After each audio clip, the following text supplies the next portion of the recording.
우리 함께 기도하시고 말씀 시작하겠습니다. 사랑의 하나님, 감사합니다. 이 시간 이 부족한 종을 붙들어 주시고 성령 하나님께서 충만히 임재하셔서 큰 감동을 내려 주시옵소서. 먼저 이 종에게 하나님의 마음을 알게 하시고 하나님의 생각을 알게 하시고 하나님의 뜻을 알게 하시고 하나님의 섭리를 깨닫게 하시고 하나님의 경륜을 알게 하소서. 이 큰 은혜를 받은 대로 오늘 우리 진도중앙교회 성도들과 나누게 하소서.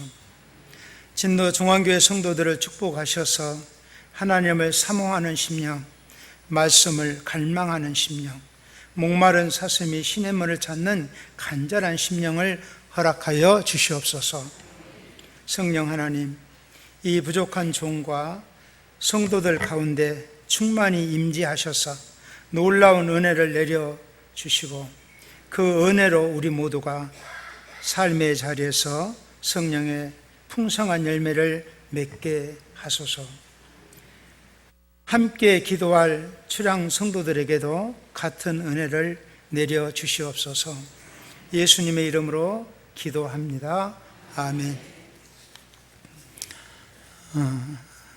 방금 제가 드린 기도문은 제가 고향교회 초청을 받고 간다는 이야기를 우리 출향 성도들이 모이는 톡에 올렸더니 제 선배 장로님께서 이 기도문을 올려주셨어요. 우리 함께 기도합시다. 이 기도문을 읽으면서 제 가슴이 뭉클해지고 찡해지고 이렇게 고향을 그리워하는 사람들이 많다는 것을 깨닫게 됐어요. 그리고 오늘 나를 불러주신 교회에 감사를 드립니다. 저는 이 시간 이 자리에 있지만 우리 출향 성도들이 다 함께 이 교회를 찾아 함께 예배할 줄로 믿습니다. 마음들이. 저는 초등학교 5학년 때에 사실은 그때 보릿고개였죠. 가을 추수가 끝나면 다 서울 올라가서 공장에도 다니고 식모살이도 하고 그렇게 일을 하다가 봄이 되면 또 내려와서 농사일을 하고 가을이 되면 또 추수가 끝나면 올라가서 일을 하고 내려왔던 그런 처녀들이 있었어요. 우리 동네도 그런 처녀들이 있었어요. 저는 송현이 제가 살았던 자리입니다. 근데 이제 그 서울 올라왔던 처녀가 서울 와서 복음을 듣고 고향에 내려와서 밤예배, 낮에는 일을 하니까 밤예배가 되면 또래 아이들을 불러서 이렇게 이 진도 중앙교회로 끌고 와서 예배를 드렸어요.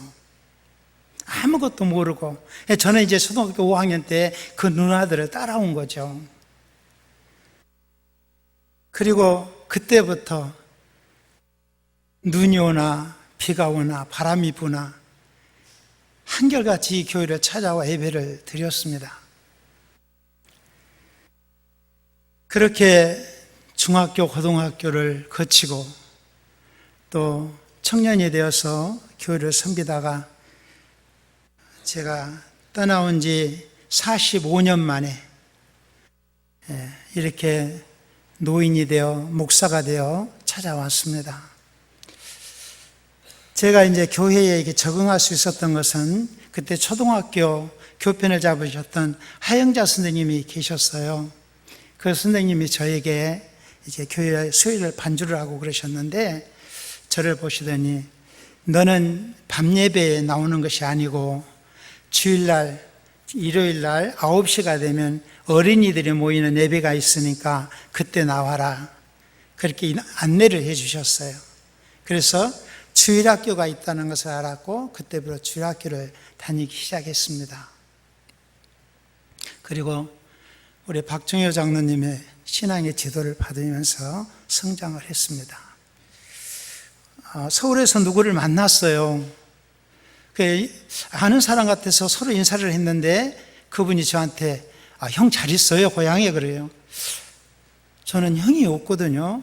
그래서 무슨 말을 하지? 나를 잘못 알고 있나? 그렇게 생각을 했는데 그분이 그렇게 이야기해요. 시계방을 형님 말이요 그러길래 장로님 이야기하시나 보다 그러고 예, 잘 계십니다. 제가 100주년 작년에 와서 누구에게 인사를 했더니 그분이 그렇게 이야기를 하시더니 한참 나를 쳐다보더니 시계방 총각이네. 그래서 저는 시계방 총각으로 그렇게 살다가 이제 여러 지역을 돌아다니면서 직장 생활을 했습니다. 그리고 일찍이 장로가 되고 늦게 신학을 했습니다. 늦게 신학을 해서 신학교를 갔더니 또 아주 멋진 총각이 인사를 해요. 장로님 안녕하세요 그런데 알 수가 없어요. 제가 여러 지역을 돌아다녔는데 누군 줄을 모르겠다고 혹시 자세히 이야기해 줄 수가 있겠냐고 그랬더니 장로님 저 은호예요. 교회 앞에 살던 은호요. 그래서 가만히 생각해 보니까 그 얼굴 속에 담 넘어서 교회 다니던 꼬마가 생각이 났습니다. 바로 교회 앞에 허은호 목사였어요. 너무나 고맙고 반가웠습니다. 제가 또 이제 인천에서 지역 교회들을 위한 신학교가 있어서 강의를 나갔는데 요한복음 강의를 했거든요. 근데 어느 분이 인사를 해요. 목사님 안녕하세요 그러는데 도저히 모르겠어요. 그래서 누구시죠? 그랬더니 저 진도중앙교회 출신 허선이에요 그러는데 우리 김일대 형제 큰형 부인 되시는 분. 근데 우리 후배인데 우리 선배하고 결혼을 하신 분이죠. 신학 공부를 하러 왔더라고요. 그래서 반가운 사람들을 만나면서 살았습니다. 그렇게 이제 늦게 신학을 했는데 하나님께서 바쁘셨는지 신학교 학부를 졸업하니까 대학원에 가고 대학원을 졸업하니까 바로 졸업할 무렵에 다른 교회에서 부교육자로 오지 않겠느냐는 청빙이 들어왔어요. 그래서 장로로 있던 교회에 사임을 하고 그 교회 가서 2년 8개월을 잘 이렇게 지냈더니 단독 목회 청빙이 와서 교회 가서 잘 섬기면서 교회를 지었습니다. 교회를 짓고 또 제 꿈을 펼치고 그런데 사실은 교회를 짓고 나니까 성도들의 마음이 행복하지 않는 것 같아요. 그래서 저도 행복하고 싶은데 그런 모습을 보면서 제가 상당히 슬펐어요. 그래서 또 교회를 아름답게 지어 놓으니까 누군가가 교회가 욕심이 났는지 오겠다는 목사가 계셔서 저는 그 교회를 놓고 이제 기도하는 가운데 군인 목회를 하러 들어갔습니다. 제가 마지막 설교가 나는 행복한 목사가 되고 싶다. 그래서 교회를 잘 지었지만 그 잘 지은 것이 내 교회가 아니고 하나님의 교회니까 또 하나님의 종이 들어와서 잘 섬기는 줄 믿고 연천을 찾아갔어요. 연천을. 그래서 군인 목회를 시작했습니다. 하나님, 내가 일찍부터 이렇게 청년들을 좋아하고 학생들을 잘 가르쳤는데 나에게 가르칠 기회를 주신다면 청년들을 잘 가르치겠습니다. 그렇게 해서 하나님이 정말로 기회를 주셔서 교회를, 부대 안에 교회를 잘 지어놨는데 담임 목사를 찾고 있었어요. 근데 마치 제가 이력서를 제출하고 그 교회 가서 10년을 이제 군인 사역을 했습니다. 제가 이제 주일이 되면 군부대에 들어가서 예배를 드릴 때 꼭 이제 설교 전에 같이 인사를 나누는데요. 이런 인사를 나눴어요. 제가 초코파이 그러면 군인들이 정 그럽니다. 초코파이는 정으로 통하는 거예요. 아셨어요? 오리온 초코파이 보세요. 정이라고 크게 써져 있잖아요. 군인들에게는 그 초코파이가 상당히 중요합니다. 모든 간식이 그때는 초코파이였으니까. 제가 초코파이 그러면 정 그럽니다. 그 다음에 우리는 그러면 그리스도인, 나는 그럼 일어나면서 하나님의 아들입니다 하고 외칩니다. 제가 10년 동안 이 청년들에게 가르친 것이 바로 그거였어요. 나는 하나님의 아들입니다. 우리 한번 해볼까요? 자, 제가 정 그러면 어떻게 하라고요? 제가 초코파이 그러면 어떻게 하라고요? 정 크게 하셔야 됩니다. 제가 우리는 그러면 그리스도인입니다. 나는 그러면 일어나시면서 하나님의 아들입니다. 그렇게 하시는 거예요. 자, 우리 한번 해보겠습니다. 초코파이는 그렇게 하시면 안 돼요. 군인답게 크게 정 그렇게 하셔야 돼요. 초코파이는 우리는 그렇게 하시면 안 돼요. 우리는 하면 그리스도인 그렇게 크게 하셔야 돼요. 그 다음에 나는 그럼 어떻게 하라고요? 일어나시면서 하나님의 아들입니다 하고 외치는 거예요. 아셨죠? 자, 다시 한번 합니다. 초코파이는 우리는 나는 여기 하나님의 아들이 아닌 데는 사람들 아직 있네. 여러분, 가장 중요한 것은 내가 하나님의 자녀라는 생각을 가지고 사시는 거예요. 그걸 잊어버리면 안 되죠. 나는 하나님의 아들입니다. 나는 당신의 아들입니다. 이러고 사셔야 되거든요. 한 번만 더 하겠습니다. 대부분이 전에 이제 우리가 교도문하고 그럴 때 일어나셨는데 오늘은 다 앉아서 하시니까 한번 하겠습니다. 초코파이는 우리는 나는 우리 어르신들은 안 일어나셔도 제가 이해를 하겠습니다. 우리는 하나님의 아들입니다. 저는 이 하나님의 아들이라는 생각을 가지고 늘 살면서 이제 이 군인들을 아들 삼아 살았습니다. 저는 아들이 없어요. 딸만 셋이에요. 이 아들들이 너무 귀해요. 그래서 지금도 그 아들들이 종종 전화를 해서 안부를 묻고요. 이번 비에도 목사님 비 없습니까 하고 안부 전화하고 오고 그렇습니다. 저는 늘 이렇게 소개를 합니다. 나는 어머니 6분을 모시고 지금 7분입니다. 7분을 모시고 200명의 아들을 둔 행복한 목사입니다. 그렇게 늘 소개를 하고 설교를 합니다. 저는 행복한 목사입니다. 그런데 여러분은 행복하신가요? 정말로 행복한 표정이 없는 것 같아요. 그런데 우리는 행복해야 됩니다. 세상의 모든 사람들이 불행하다 할지라도 모든 사람들이 나는 불행하다고 이야기할 때에 나는 행복하다고 이야기할 수 있어야 바로 하나님의 아들이에요. 다른 사람들은 몰라도 여기 모인 우리들만은 꼭 행복하셔야 돼요. 그런데 행복해야 되는데 행복할 수가 없어요.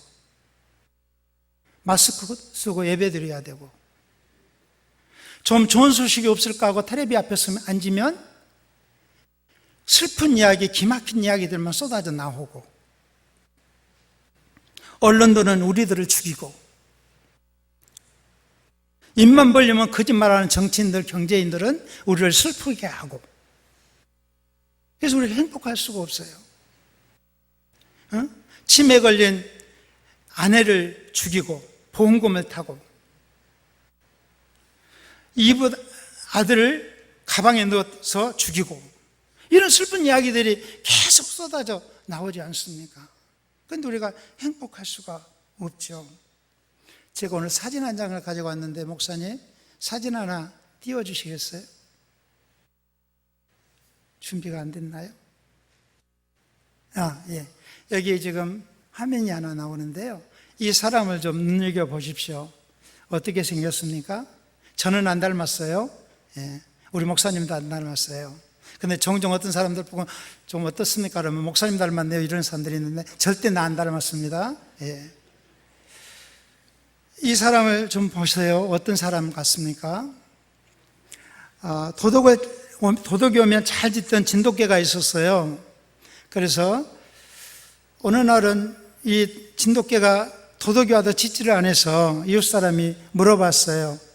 너 요즘에 짖지를 않더라? 왜 도둑이 와도 안 짖고 그러냐? 그러고 물어보니까 살짝 이렇게 이야기를 하더랍니다. 우리 주인이 도둑인데 어떻게 내가 짖겠어요? 우리 주인이 도둑인데 내가 어떻게 짖겠느냐고 그러더래요. 여러분, 진돗개 9마리와 셋바타 9마리가 야구 경기를 했어요. 누가 이겼을까요? 예? 진도 사람들은 진돗개가 이겼다고 그러죠. 제가 이제 이렇게 질문을 해놓고 제가 진도 사람입니다 그러면 진돗개가 다 이겼다고 그래요. 제가 물어보면 다 진돗개가 이겼다고 이야기할 줄 알았어요. 왜? 우리는 진도 사람이니까. 근데 여러분, 개들이 어떻게 야구를 해요? 개판이지? 개판이죠. 우리가 사는 세상이 개판이라는 이야기예요. 그래서 20세기에 들어와서 유명한 발명품으로 지우개가 선정되었다는 거예요. 지우개가 왜 유명한 발명품으로 선정이 되었을까? 한번 생각해 보세요. 우리가 지우고 싶은 이야기들이 수없이 많다는 이야기예요. 우리가 사는 세상이 그런 세상이라는 거예요. 자, 이 사람을 어떤 사람인지 잘 모를 것 같으니까 우리 45도로 조금 바꿔주시겠어요, 목사님? 이 사진을. 예. 자, 한번 보십시오. 라이언, 거짓말하는 사람. 저 글씨가 L-E-A-N, 라이언. 그 뜻이 거짓말하는 사람입니다. 멀쩡하게 생겨가지고 거짓말하는 사람. 우리의 행복한 그런 행복의 세상을 개판치는 사람. 이런 사람들이 있어서 우리가 행복할 수가 없어요. 멀쩡하게 양복 입고 거짓말하는 사람. 그럴듯해서 따라갔더니 나를 속인 사람. 이런 사람들 때문에 우리가 행복할 수가 없다는 거예요. 그래도 우리는 행복해야 됩니다. 여러분, 저는 여러분들에게 오늘 우리 목사님 설교를 들어보면 정통 설교예요. 장로교의 정통 설교. 말씀에서 벗어나지 아니하는 설교. 그래서 제가 주일마다 목사님 설교를 듣습니다. 오후에. 요즘에 이제 여호수아 강의를 쭉 해주셔서 은혜를 받고 있는데요.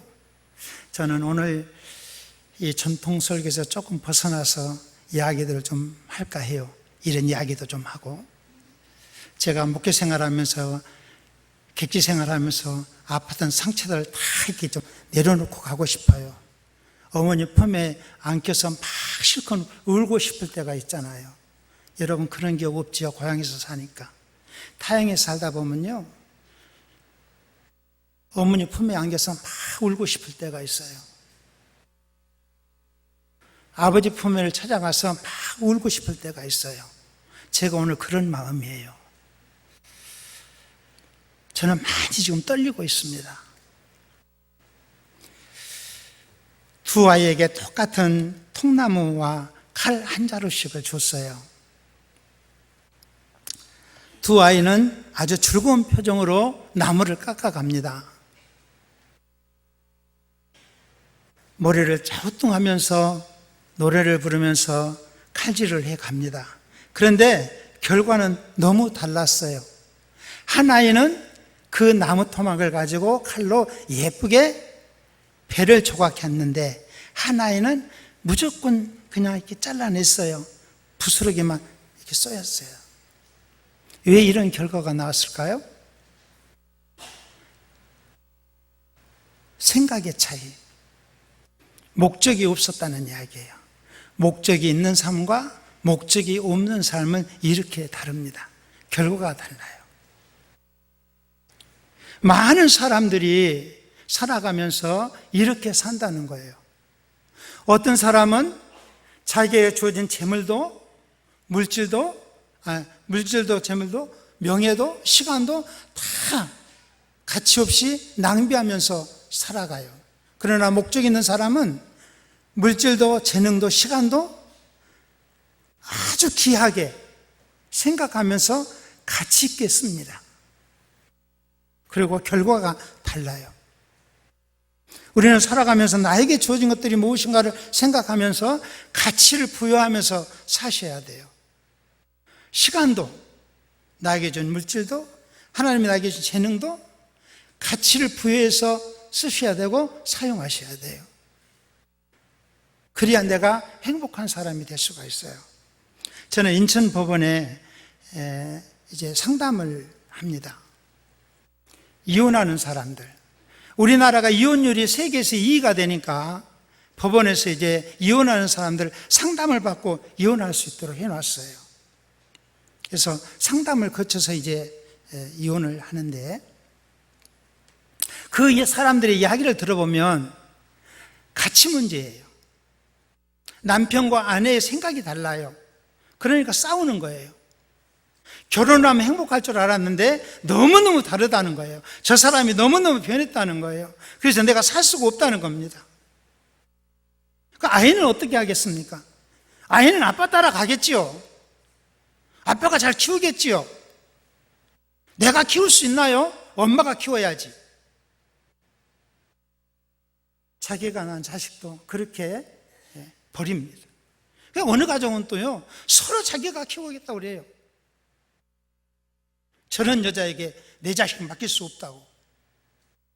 저는 남자에게 내 자식 맡길 수 없다고. 자기 가치는 우수하고 다른 사람 상대방의 가치는 아니라는 거죠. 그렇게 살면 안 된다는 거죠. 지금 전혀 다른 세상을 살면서 함께 사는 부부들이 참 많이 있습니다. 불행한 부부들이죠.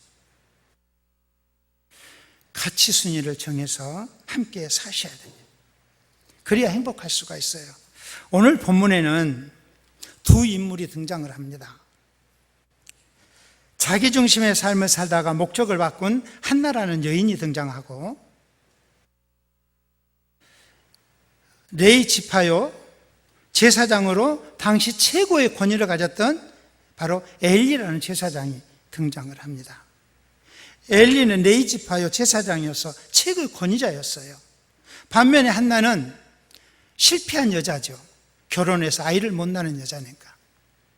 죄송합니다. 혹시 결혼해서 아이를 못 낳은 여자분이 계신다면 성경 이야기니까 그냥 그렇게 들으시기 바랍니다. 이 한나가 슬픈 여자가 됐어요. 그런데 이 남편은 내가 너를 사랑해 주지 않냐. 그러니까 믿고 따라와. 그러는데 다른 여자를 만나서 부인나라는 여자를 만나서 아이를 낳았어요. 그 아이 낳은 여자가 한나를 향해서 조롱을 합니다. 아이 못 낳은 여자라고. 그래서 얼마나 가슴이 터지겠어요. 매일같이 눈물을 흘리면서 하나님, 내가 당신의 딸로 살면서 그래도 열정을 가지고 살았는데 다 낳는 아이를 왜 나는 낳지를 못하나요? 하나님, 당신의 여종으로 살면서 내가 그럴듯하게 살았는데 왜 나는 아이를 못 낳습니까? 분통 터지는 가슴을 안고 하나님에게 기도를 합니다. 하나님 대답이 없어요. 저도 그럴 때가 있었어요. 직장 생활을 하는데 이제 서울로 발령을 받았어요. 본사로 들어가야 돼요. 근데 임시로 이제 남부지사에 가서 이제 1년만 근무하라고 해서 남부지사를 갔더니 거기에 죄송합니다. 해남 사람이 있어요. 고향 사람이잖아요. 그래서 맡겼어요. 그랬더니 다 뒷거리 해가지고 부도 처리를 하게 돼 있어요. 그거를 회사에서 저보고 책임지라는 거예요. 그래서 알거지가 됐어요. 그래서 아이들 데리고 방 한 칸짜리로 옮겨서 다리를 쭉 뻗으면 부엌문이 열리고 그 부엌문에서는 연탄가스가 들어오고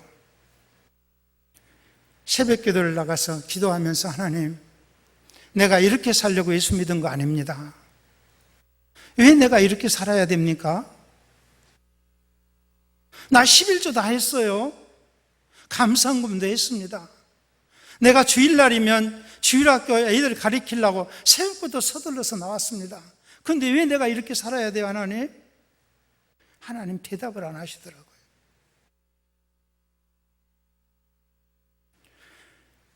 믿음이 좋다는 어느 분 직장에 가서 청소를 해주고 사물을 좀 봐줬어요. 아침에 청소를 합니다. 주여 지난밤 내 꿈에 배였으니 그 꿈이 이루어 주옵소서.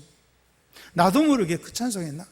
그런데 그분이 이 부장 그 노래 좀 하지 마라. 그냥 그 노래 들으면 그냥 이상해진다. 그래 그 뒤날 또 청소하면서 주여 지난밤 내 꿈에 배었으니 그 꿈이 이루어 주옵소서. 하나님은 대답이 없어요. 그렇게 가슴 아파하다가 우리 담임 목사님이 부르더니 장로님 신학하세요. 목사님, 저는 신학을 못합니다. 고등학교 3학년 졸업할 무렵에 우리 고향교회 목사님이 저를 불러서 신학하면 좋겠다. 신학에서 어린이 사역을 중심적으로 좀 해봐라. 저는 목회할 자격도 없고 그럴 인품도 안 되고 그럴 능력이 없어요. 내 입이도 더디고. 그랬는데 그 목사님, 담임 목사가 불러서 장로님 신학하세요 그랬는데 못한다고 그랬더니 우리 집사람을 불러다가 이제 신학을 해야 된다고 또 이야기를 하고, 그래서 결국은 이제 신학을 했습니다. 그것도 몇 번 코를 껴서 억지로 신학을 들어가서 신학을 하니까 하나님께서 이제 좀 살림할 수 있도록 이렇게 해주시더라고요.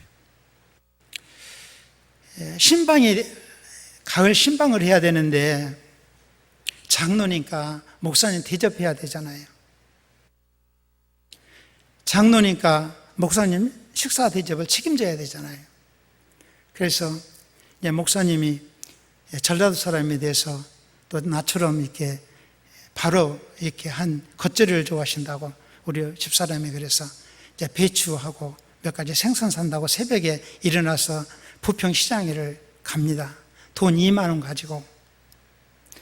돈 2만 원 가지고 무엇을 살까 걱정하면서 나가는데요. 길가에 보니까 돈이 꼬깃꼬깃 해가지고 떨어져 있는데 그것이 2만 원이더라고요. 4만 원 가지고 시장을 봐서 목사님 대접에 목사님이 너무 맛있게 드시는 거예요. 그렇게 힘들게 살았습니다. 그래서 이제 목회를 이제 신학을 다니니까 하나님께서 한밭을 할 수 있도록 해서 한밭을 하면서 우리 집사람 고생을 많이 했죠. 하루에 70명 20명 시작해서 70명, 100명, 200명까지 막 몰려드는데 점심때가 되면 그냥 어떻게 할 수가 없어요.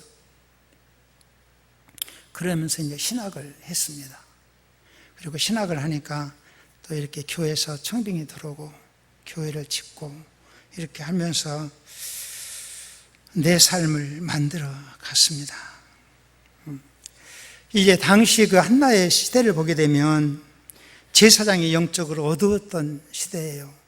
한나가 가서 기도를 하면 위로하는 그런 영적 지도자가 돼야 되는데 술 먹고 술 주정하지 말고 집에 가서 자빠져 자라 이랬잖아요. 그러니까 이 한나가 얼마나 가슴이 아팠겠습니까? 그러면서 이제 생각을 합니다. 내가 지금 기도하는 것이 잘못되었구나. 이것이 내 인생의 문제를 놓고 기도할 것이 아니라 썩어져가는 이 민족을 위해서 기도할 때구나. 영적으로 제사장이 어두워져 있으니 제사장을 위해서 기도해야 되겠구나. 하나님의 아픔을 알게 됐어요. 하나님의 가슴을 이제 헤아리게 됐어요. 그래서 그는 기도를 바꿉니다. 하나님, 내가 이제서 하나님의 아픔을 보았습니다. 하나님의 눈물을 이제야 보았습니다. 하나님, 이 땅의 항암을 보십시오. 제사장의 나라가 패망해 가고 있습니다. 하나님의 탄식, 하나님 아픈 제가 이해했습니다. 하나님 나에게 아들을 주신다면 내가 그 아들을 정말로 잘 키워서 당신의 나라에 바치겠습니다. 목적을 바꿨어요. 그리고 하나님께 기도했어요. 하나님 나에게 아들을 주신다면 정말로 신실하게 나 신으로 키워서 당신의 나라에 쓰게 하겠습니다. 여러분, 지금도 하나님은 그런 기도를 원하세요. 목적 없는 기도가 아니라 하나님의 나라를 위해서 내가 어떻게 할 것인가를 생각하면서 하는 기도. 하나님은 목적이 분명한 기도를 응답하십니다. 이 땅의 젊은이들이여, 저는 기도합니다. 우리 젊은이들이 일자리가 없다고 이야기합니다. 정말로 여러분들이 가슴 치면서 선한 사람이 살 수 없는 나라라고, 정직하게 살면 잘 살 수가 없다고 이렇게 이야기들을 하거든요. 그러나 정직하게 살면서 하나님의 목적을 놓고 기도하십시오. 그러면 하나님이 열어주십니다. 저는 그걸 제가 체험했어요. 세상이 혼탁하다고 원망하지 말고, 정직한 사람이 살 수 없는 세상이라고 세상을 거부하지 말고, 이 거부할 수밖에 없는 세상에 나를 선택하신 하나님을 생각한다면 우리가 해야 될 일이 보일 겁니다. 이 세상은 우리가 변화시켜야 될 세상이에요. 우리가 따라갈 세상이 아닙니다. 그래서 베드로 사도를 통해서 하나님이 우리에게 뭐라고 말씀하셨습니까? 너희는 택한 백성이요, 왕같은 제사장이요, 거룩한 나라요, 하나님의 소유도한 백성이요, 내가 너희를 이렇게 선택한 목적은 바로 아름다운 덕을 선포하기 위함이라고 말씀하시죠. 그냥 나를 선택한 것이 아니라 하나님 나라, 하나님 백성의 소유자로서 덕을 선포하기 위해서. 저는 이 말씀을 생각하면서 살았어요. 연천에서 이제 목회를 그만두고 이제 연천으로 옮기면서, 그때 연천이 슬로건이 혹시 목사님 아실지 모르지만 명품 연천이었어요. 명품 연천. 그런데 이제 연천으로 이사하면서 어디를 지나야 되냐면 일산, 고향을 지나야 됩니다. 고향이더라면 고향은 꽃보다 아름다운 사람들이 사는 도시. 거기가 그 화훼돈지들이 있잖아요. 일산 호수공원에서 꼭 박람회를 하잖아요. 그래서 거기 슬로건이 뭐냐면 꽃보다 아름다운 사람들의 도시. 이제 이 일산을 지나가면 그 다음에 뭐가 나오냐, 파주가 나와요. 파주는 대한민국 1등 도시. 이제 연천을 들어가면, 파주 바로 옆에가 연천이에요. 연천을 들어가면 뭐냐면 로하스 연천. 이 로하스가 뭐냐면 여기 한반도의 중심이라는 뜻이래요. 그런데 어느 날 이제 보니까 연천이 명품 연천으로 바뀌었어요. 그래서 저는 그렇게 생각을 했어요. 아하, 내가 연천에서 살 때는 이경일이가 연천에서 사니까 연천이 명품이었구나. 그때 내가 연천에서 사니까 명품 된 거죠. 이경일 때문에. 근데 내가 연천으로 이사 오니까 연천이 이제 명품이 됐어요. 왜? 이경일이가 이사와 사니까. 우스운 이야기입니까? 저는 그렇게 생각하면서 살아요.